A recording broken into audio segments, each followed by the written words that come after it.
buenas noches amigos, estamos en tiempo de entrevista, estamos en tiempo de las aventuras de la espada y este es nuestro programa que cada día, gracias a Dios, escucha más gente, pues se precia de luchar contra la leyenda negra, de luchar contra los enemigos de España en el plano cultural, porque por desgracia durante varios siglos pues nos han ido ganando por la mano muchas veces no porque ellos sean mejores, sino porque los españoles que tenían que defender a España y a la hispanidad, pues han estado un poquito así como parados. Y bueno, entre los que ahora no están precisamente parados, sino que están haciendo un gran trabajo para levantar esa batalla cultural y que con un poco de suerte y mucho de trabajo podamos ganar, está el invitado de esta noche que creo que es difícil presentar por lo conocido que ya es. Buenas noches, don José Antonio. ¿Qué tal? ¿Cómo estás? Bueno, pues encantado de tenerte aquí porque creo que eres la persona más adecuada para que nos ilustre de varias cosas. Y de lo primero que nos vas a ilustrar es de ese libro que presentaste recientemente, que yo ya he hecho eco de él en las diversas emisoras en las que emitimos y que creo que es una base fundamental para empezar a entender muchas cosas. ¿Cómo se llama ese libro? ¿Cuándo ha salido? ¿Y qué pretendes con él, Alberto? El libro se llama El Sacro Imperio Romano Hispánico. Salió el 30 de noviembre, lleva un poco más de un mes en librerías. ¿Y qué pretendo? Bueno, pues ya sabes que no es mi primer libro, de hecho es el cuarto libro de una saga que empezó ya hace 7, 8 años Ujú. con la conjura extendida contra España. Y lo que me he dado cuenta, lo que ahondando en la profundidad de la leyenda negra, es entender por qué tuvo éxito y cómo tuvo éxito.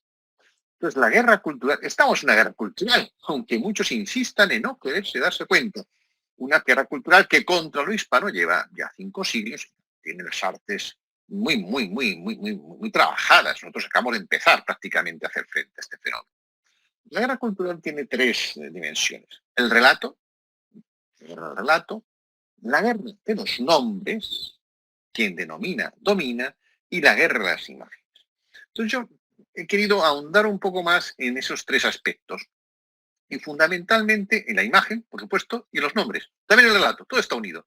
Los nombres, fíjate, algo tan curioso como que el territorio que nosotros descubrimos, conquistamos, nos encontramos, ¿no? América, no le pusimos el nombre de nosotros. Esto no es baladí, poner nombres es una función de los dioses, dice Fernández Armesto, quien denomina domina. Bueno, pues ¿qué pasa? Que el imperio español, para mí, el imperio más glorioso de la historia, y lo explico en el libro, y toda empresa, toda gran empresa, toda empresa tiene un deber haber. Todos lo sabemos, ¿no? Por supuesto, no se puede decir una empresa de 300 años no tenga o más, así que dura hasta Filipinas, no tenga somos. Hombre, evidentemente, somos humanos. Pero lo que yo defiendo es que el imperio hispánico es la construcción política con mejor saldo neto de la historia. Para mí es una de las cimas, si no la cima de la civilización occidental. Y lo fundamental es que, ¿por qué? Porque fuimos los herederos, los reales herederos del Imperio Romano, no otros, no otros, y lo demuestro en el libro, ni los germanos, tampoco eran germanos. Se dice que los herederos de los romanos fueron los bárbaros. Curioso, curioso. Pero lo tragamos, lo tragamos. Esto es como a Coca-Cola, oye, que al principio era un jarabe negro para curar enfermedades y hoy es la chispa de la vida. Lo tragamos. O sea, el arte de la más propaganda es maravilloso. Convierte cualquier cosa en cualquier otra cosa, ¿no? Bueno, los herederos fuimos nosotros, y no solo herederos, es que fuimos más allá, no solo territorialmente, porque claro, el Imperio Romano está reducido al Mare Nostrum. Nosotros fuimos de los 2 grandes mares, y fíjate tú, Felipe II dijo aquella frase de el orbe no es suficiente, es decir, inauguró la carrera espacial. Me doy cuenta que ya, claro, no, descubrimos lo que era el orbe, que ante entonces no se sabía. Eso es maravilloso, es el acontecimiento más importante de la historia, que no lo pudieron hacer los romanos. Nos extendimos geográficamente, pero también cualitativamente, porque en todas las aportaciones del Imperio Romano, y lo demuestro en el libro, derecho, filosofía, ciencia, tecnología, economía, Ujú. infraestructuras, o sea, los acueductos más grandes de la época y de la historia están en América, hechos ¿por quién? Por los hispanos. como el Plata, que se quedó allí, como las catedrales, como los puertos, como los caminos, como los barcos, como edificios públicos, como grandes ciudades que son patrimonio de la humanidad. Es increíble, ¿no? Creo que hay un ministro por ahí recientemente que ha querido equiparar lo que hicimos nosotros, pobrecitos, con lo que hicieron los belgas en el Congo. Es que nadie más hizo eso. Es que la obra civilizatoria fue tan impresionante, y claro, había que cargársela, había que borrarla para que no se dieran cuenta el mundo de que quien realmente crea la ilustración, quien realmente crea la modernidad, quien realmente da un paso plus ultra de lo que era el Imperio Romano, fueron los hispanos y no el resto. Esto había que borrarlo. Y yo lo que hago es intentar recuperarlo. ¿Con qué? Con una marca de prestigio. Fuimos realmente el Sacro Imperio Romano Hispánico. De todo esto que me cuentas, yo he sacado una pequeña conclusión, que, bien, la leyenda negra es algo que empieza a caballo entre el 16 17 por nuestros principales enemigos. Me estoy refiriendo países e ideologías y religiones, porque de todo y en la viña del Señor. Pero el trabajo va más allá, porque precisamente cuando tú hablas de ese sacro imperio romano, hispánico, germánico, eh, esto es una cosa que yo creo que empieza ya en la Edad Media y que precisamente el siglo XVI, al que tú te refieres con asiduidad, es una de las cosas que han borrado, y al borrar el 16, de paso han borrado la Edad Media, para que no haya esa conexión entre nuestro imperio y el imperio romano, ¿no? ¿O estoy muy equivocado? No, no, es exactamente así. Fíjate que el Imperio Romano tenía cosas oscuras. Esclavismo, y a violencia, y a tiranía, a actos masivas y violaciones masivos, a los niños que no reconocía el padre se les exponía, a los expósitos se les mataba, pero todo se ha borrado porque el Imperio Romano se ha construido, se ha convertido en la base legitimadora de todo Occidente. Todo Occidente, también el mundo protestante, también los ingleses, los norteamericanos, todo lo que es Norteamérica se fundamenta en querer decir, somos continuadores de la obra civilizatoria romana. Por eso se crea en Olimpia, por eso el Capitolio, por eso la apoteosis de Washington. Y todo era igualmente Napoleón, igualmente hasta Hitler quería ser sucesor. El Tercer Reich, el primero fue el Sacro Imperio Romano Germánico. Es decir, todos quieren buscar su legitimidad en el Imperio Romano. Por eso el Imperio Romano está protegido. Yo creo que está bien que esté protegido, pero que realmente el saldo neto fue positivo, ¿no? Una obra civilizatoria de la que estamos siendo orgullosos, aunque hubo horas oscuras, y yo también destaco en mi libro. Ahora bien, eso tiene una entraña falsedad. Para eso hay que falsificar la historia. Porque, claro, esa base se implica borrar al que sí que sucedió, que fue el Islam. Y claro, hay que borrar el siglo XVI y también un poco desprestigiar la Edad Media, de donde venía toda esta obra. La Edad Media pues es una edad un poco oscura para el protestantismo. ¿Por qué? Porque está dominado por el catolicismo. O sea, a partir del siglo XVI, del siglo XVII, lo dices tú, se hace un cambio geoestratégico. Hay que derrotar al mundo hispano. Políticamente, ideológicamente y militarmente. Militarmente les cuesta mucho, hasta prácticamente la paz de Westfalia. La paz de Westfalia es fundamental porque ahí cambia todo. Fíjate que la base moral, el Imperio Español tiene una base moral, una base moral que lleva a Carlos I a parar la conquista y preguntarse, oye, que si esto que hacemos es legítimo. Nadie más lo ha hecho, porque nadie más ha tenido esa base moral. Esa base moral tenía dos patas. Una, la base católica, claro, el hombre, el emperador, el rey, respondía ante Dios. Y otra, la base intelectual de los neoescolásticos, la recta razón. La recta razón. Todo tiene que estar sometido a la recta razón.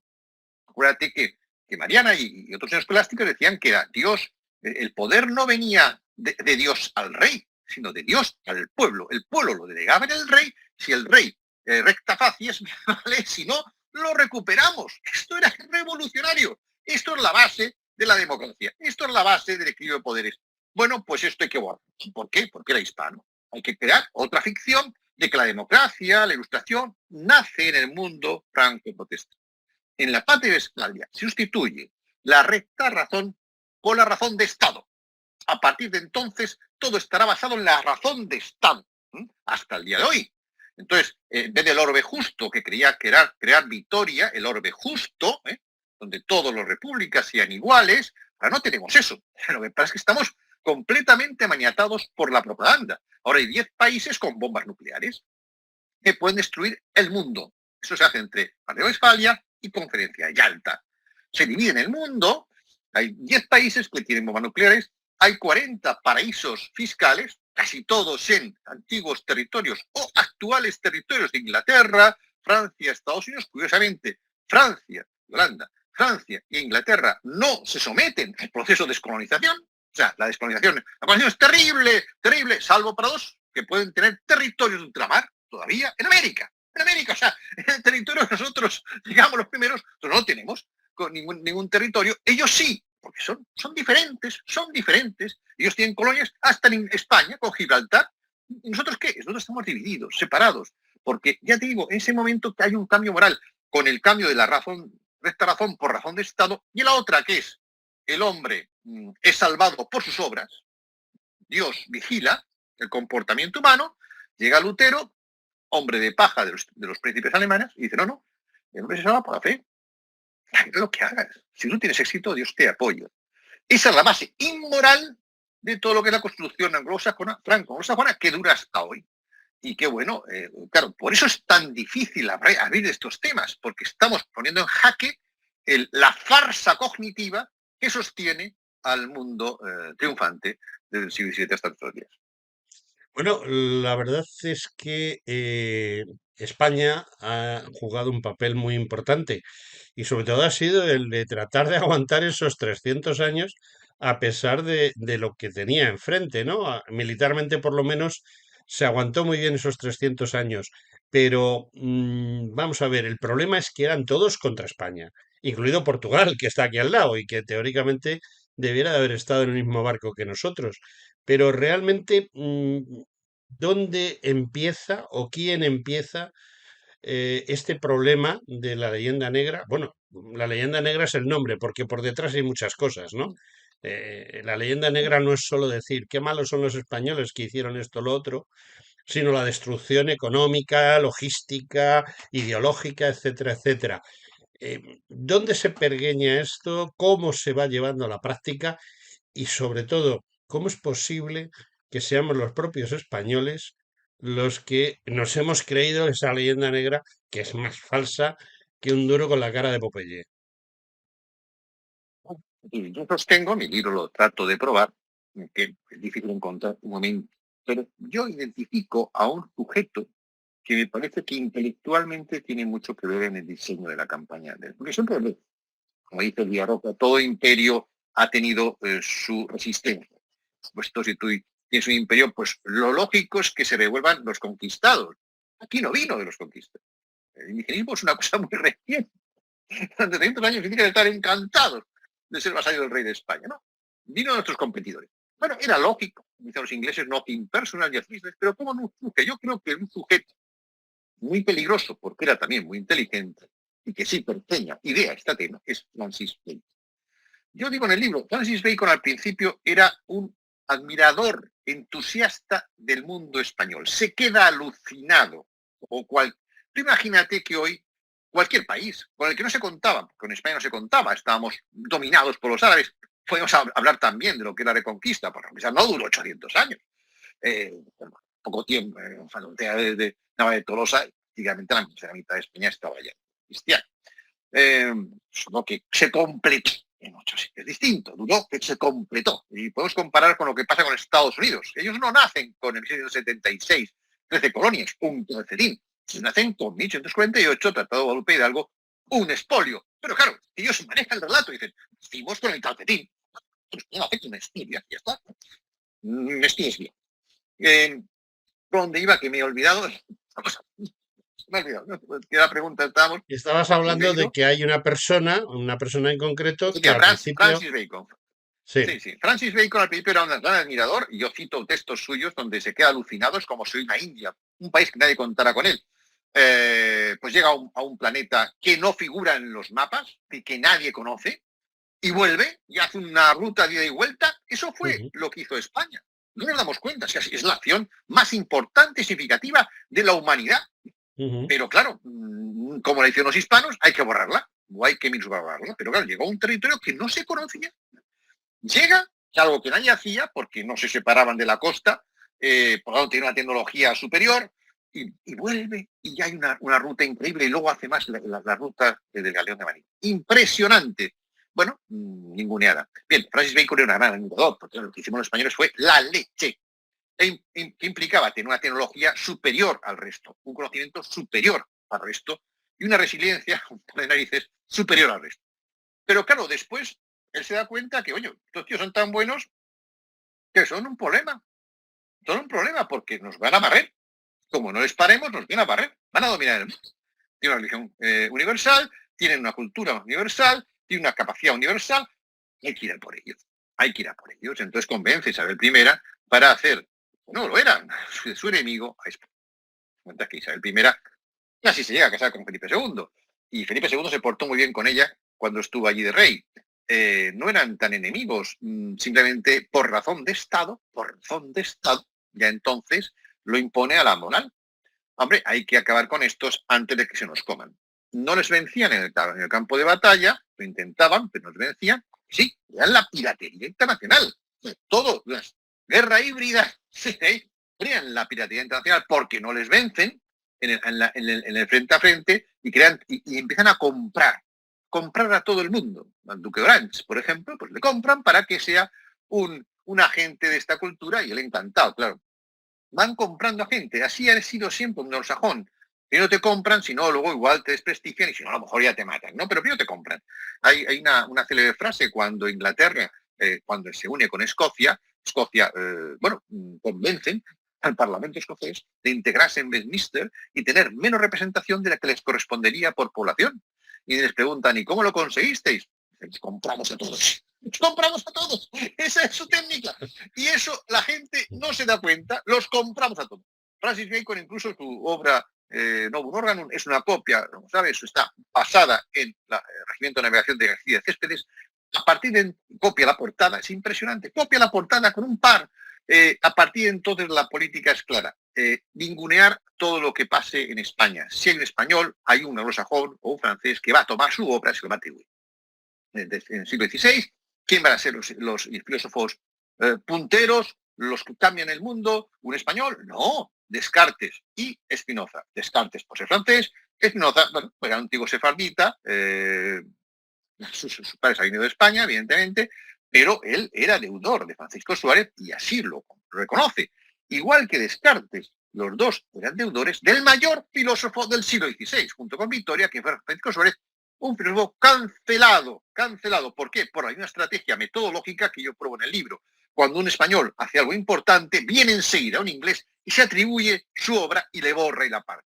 Rocio, Pufendorf, Adams, Hobbes, todos están, no, pero Adams, John Locke, están basados en la obra de los escolásticos, lo aceptan, se borra esa parte y se atribuye a ellos el nacimiento de algo. Y luego hay una cosa muy curiosa, y es que todo esto va a pasar así, hasta el punto de que la Ilustración francesa es el otro punto, desde Francis Bacon a la Ilustración francesa. Ahí hay un refuerzamiento de la leyenda negra. ¿Por qué? Porque los ilustrados, o sea, se llama cortacabezas, ¿no?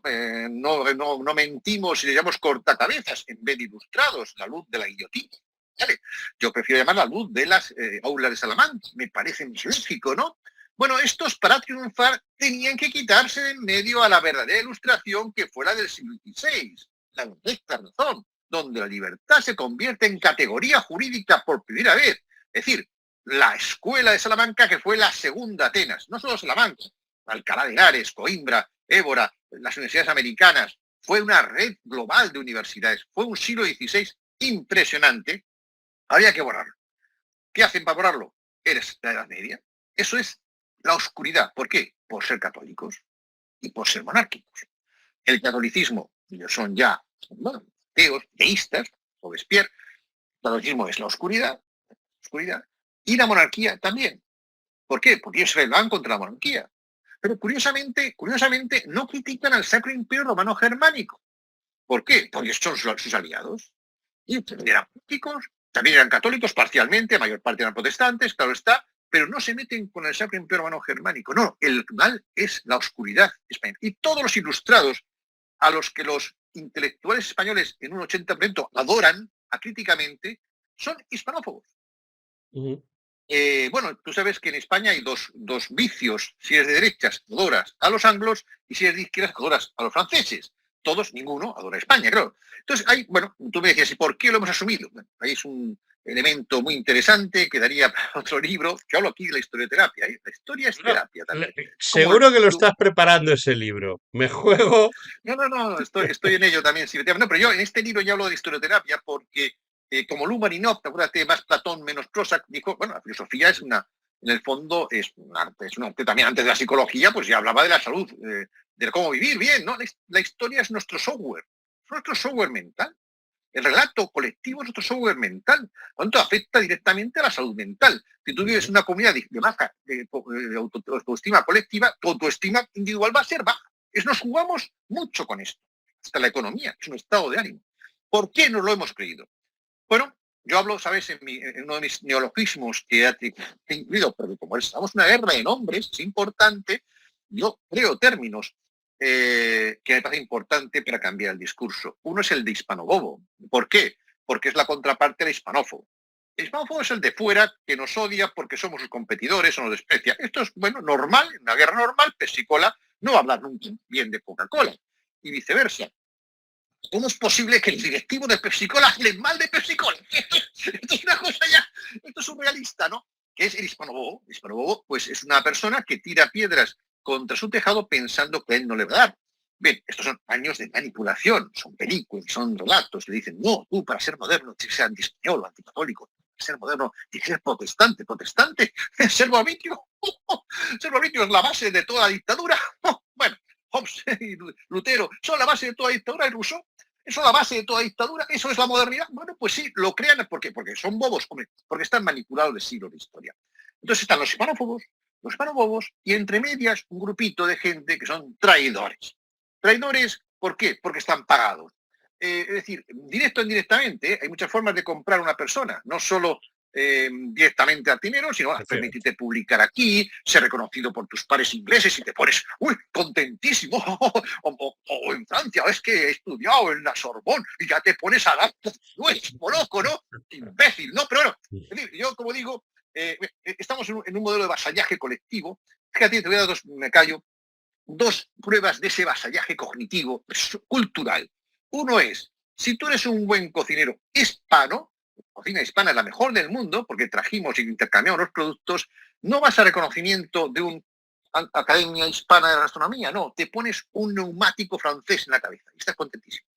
Otro, si tú haces una película buena, tú no vas a pedir un reconocimiento de 500 millones de espectadores hispanos en español, no vas a pedir reconocimiento a una academia del cine hispana, no, vas a que te den la última estatuilla de los Oscars a la mejor película extranjera y vienes contentísimo porque los sajones te han dado una estatuilla. Somos bobos, sí, pero somos 500 años de ser sometidos cultural y colectivamente. No, todo esto que me dices me lleva a pensar que la situación es complicada. Igual que has evaluado, creo que muy correctamente cuál es la situación, creo que también debes de haber evaluado cuál es la situación para solucionarla. Es decir, la solución a todo esto. ¿Cómo crees que debemos actuar para tratar de darle la vuelta a esa batalla cultural con la que nos enfrentamos? Como te digo, hay tres fases, hay tres cosas que hacer. Una es revisitar, como dicen ahora los postmodernos, revisar en nuestra historia, porque nos han engañado. Eso lo estamos haciendo, cada vez somos más, y estoy muy contento de que esto se está haciendo relativamente bien. Dice Aita, capitán Perú, que hace 10 años perdíamos 10-0, hoy perdemos 6-4. Podemos estar ahí, Sí, son no más está mal. poderosos, tienen más, pero estamos mejorando mucho y ya plantamos cara. El enemigo no le sale gratis. Esto es muy importante, sus ofensas y sus afrentas. La otra es, y esto es muy importante, ser consciente de por qué existió la leyenda negra y con qué instrumentos se ha mantenido 5 siglos. Ahí estamos todavía un poco, bueno, en el por qué.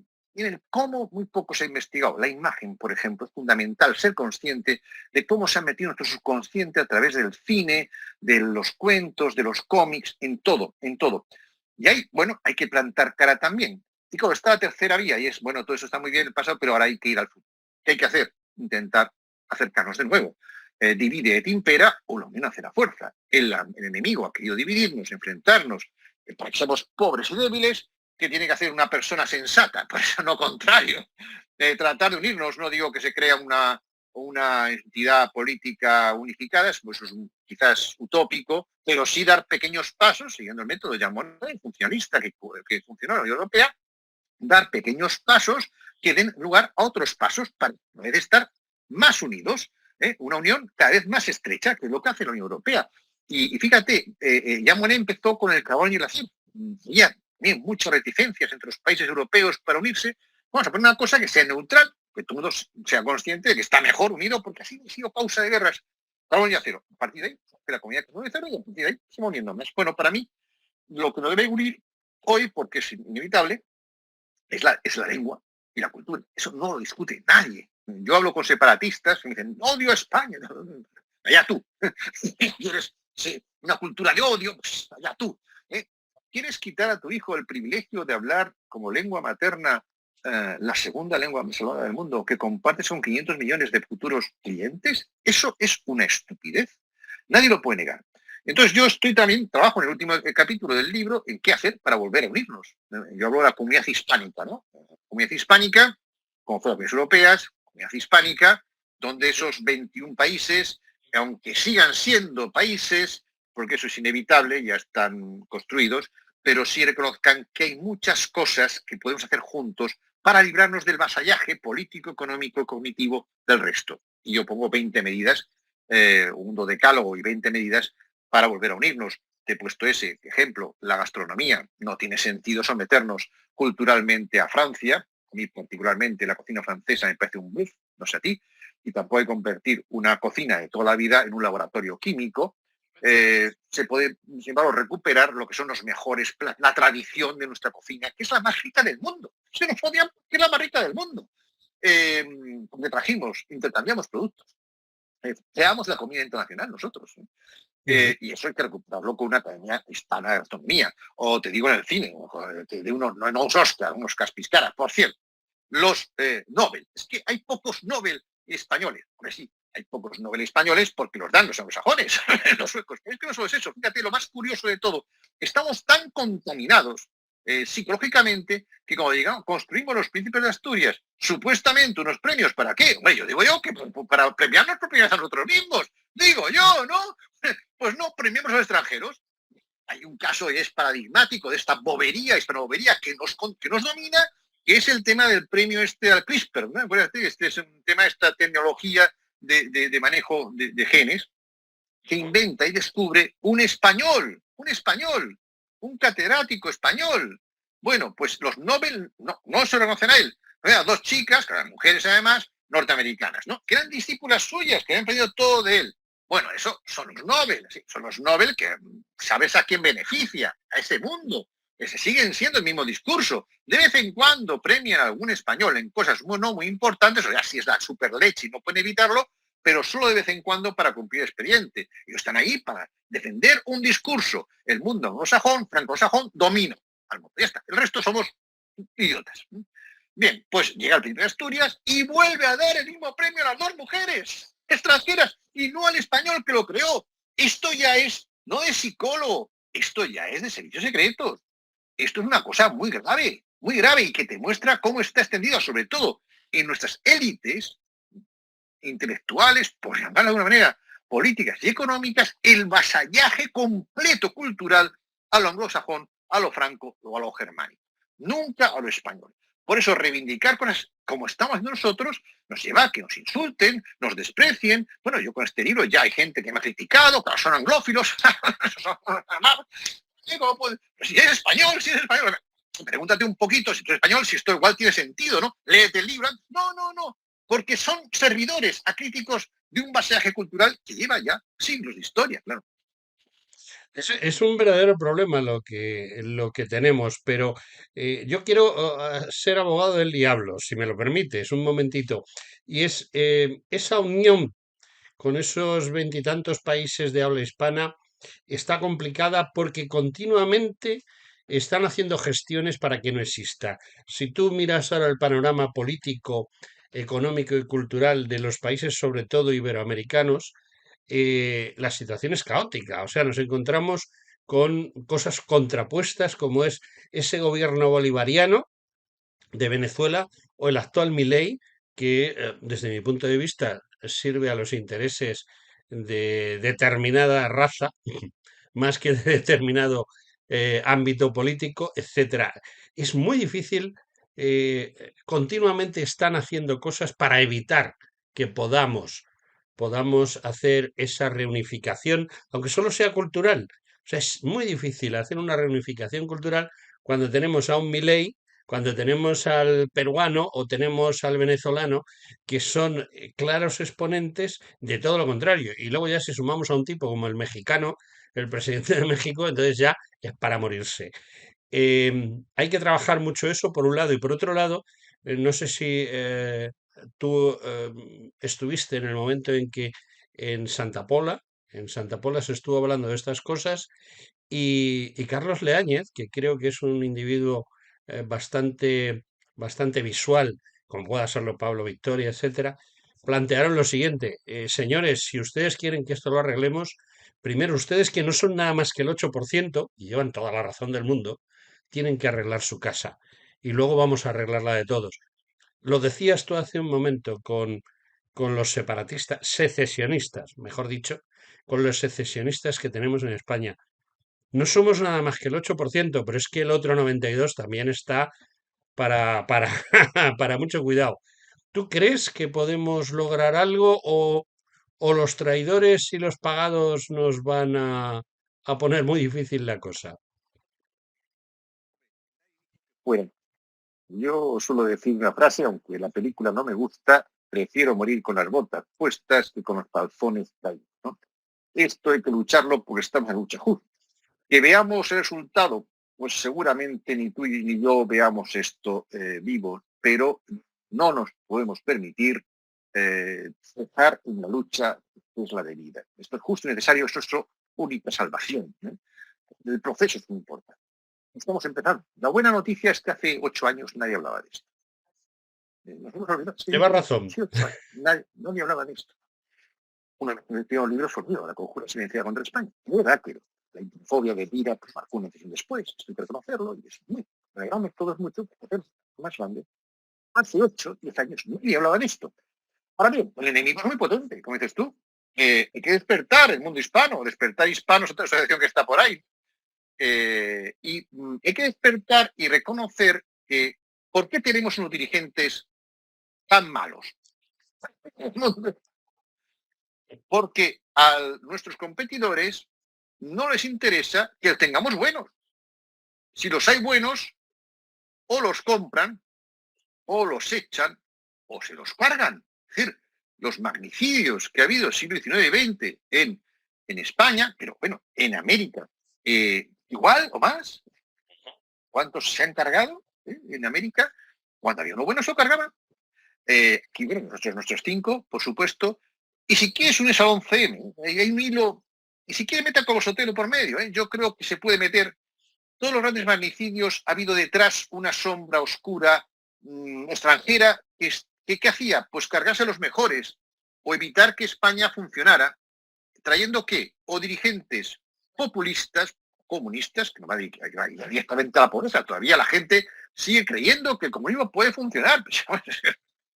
Si un tren va 100 veces a Barcelona y 100 veces descarrila, es que el tren no funciona. Pues nada, que es que no sea. Pues es que mira, Marx tenía buenas intenciones, pero su modelo no funciona. Lleva directamente a la pobreza. Dejar de hacer las cosas mal. Bueno, encantados los anglos de que tengamos buenos comunistas. Encantados. Pobreza. Corruptos. Perfecto. Alocados. Perfecto. Incompetentes. Perfecto. Esos los protegen. A eso no les atienta nadie. Tenemos un incompetente, un sátrapa, ese no lo va a atentar nadie. Están encantados todo lo que está ahí. No va a llevar a la pobreza al enfrentamiento, con lo que desean. ¿No sabes? Yo creo que sí. ¿Conoces esta frase de Churchill? Justamente creo que fue en Yalta, preocupado por Argentina. Argentina entonces, pero bueno, no perdimos otra cosa. Pero hizo, claro, Argentina nos ayudaba aquí en la época del franquismo, por cierto, ¿no? Bueno, dijo Churchill a Roosevelt, y a Stalin, que Stalin también quería apoderarse de América. Señores, muy bien, hemos organizado esto del mundo. Por cierto, América, no nos podemos permitir que Argentina funcione. Vaya a ser el resto les imite y aquello lo despierte. No nos podemos permitir un tercer poder geoestratégico. Aquí estamos ya nosotros divididos el mundo. No nos podemos permitir un tercer geoestratégico. Por ellos. Bien, sí ha sido siempre. Sí ha sido siempre. Si despertamos, cuando votamos, si despertamos.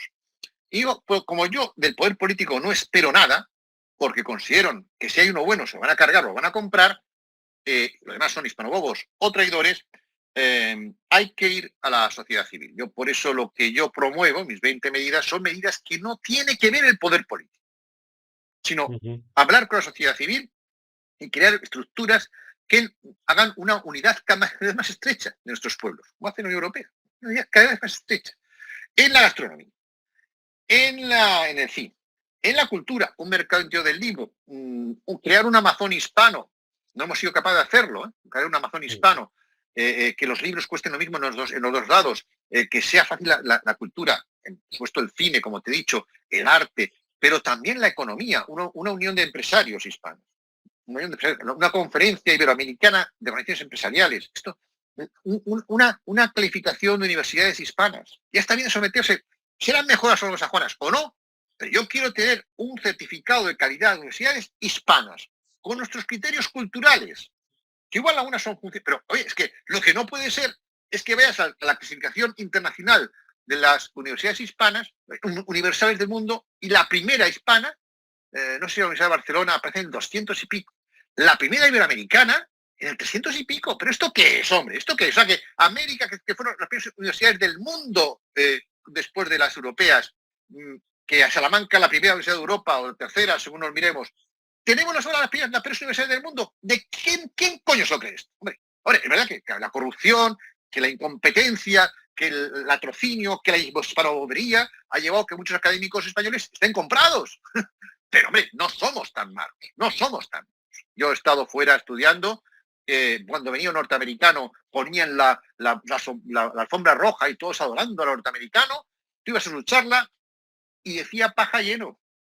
Eso sí, le llamaba un nuevo término. Por eso lo importante de los nombres. Crea un nuevo término y se anda a dormir. Y luego, además, ¿qué ha querido decir este hombre con esto? No decía nada.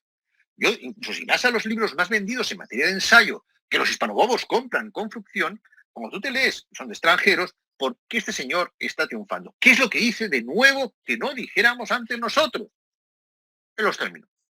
Los términos y luego una campaña brutal detrás de promoción por los grupos de poder.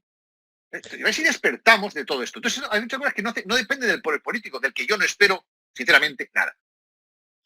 Bueno, nos hemos quedado sin tiempo, Alberto, lo siento enormemente, pero todavía me queda tiempo para que tú lances eh, una frase o un speak muy corto, como dicen los ingleses, algo muy cortito, pero muy impactante, que haga que la gente despierte.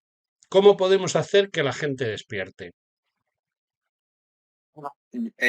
Mateo 10:16. Os lanzo como ovejas entre lobos. Sed mansos como palomas, pero astutos como serpientes. Esta última frase los hispanos católicos no han leído.